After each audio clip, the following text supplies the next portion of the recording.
Salam alaikum wa rahmatullah. Aujourd'hui, on va s'intéresser ensemble aux versets 45 et 46 de la sourate Al-Baqarah.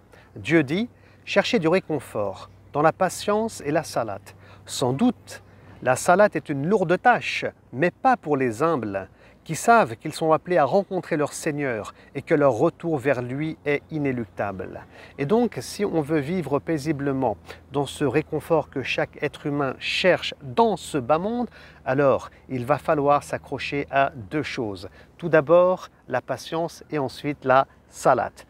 Commençons par la patience. De quoi s'agit-il? Pour l'imam al-Mujahid, il s'agit du jeûne. Ça, c'est son avis.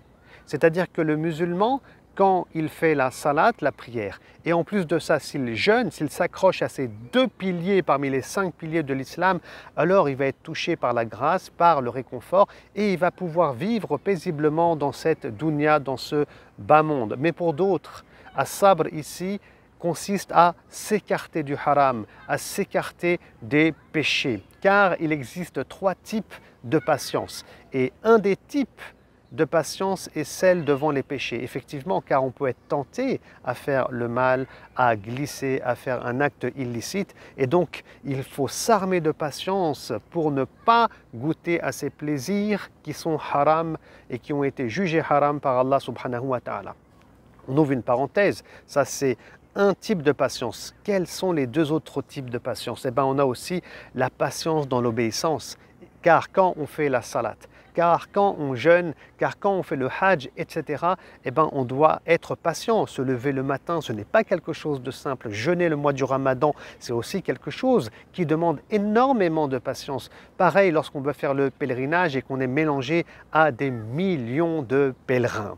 Donc, patience face au péché, patience dans l'obéissance, et puis enfin, bien sûr, on a la patience face aux épreuves. Donc tout ça, ce sont des éléments qui vont nous permettre de cheminer vers Allah dans ce bas monde et on en a absolument besoin.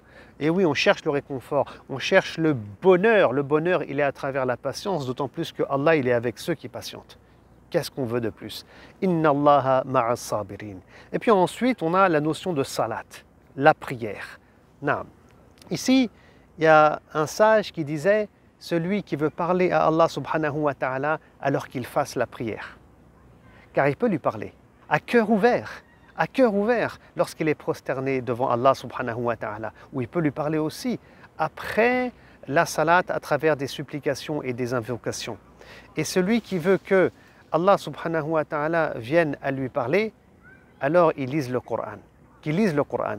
Et c'est comme ça que ça fonctionne. Tu veux parler à Dieu, tu fais la salat. Tu veux que Dieu il te parle, alors tu lis le Coran. Le Coran, c'est la parole de Dieu qui parle à tous les êtres humains.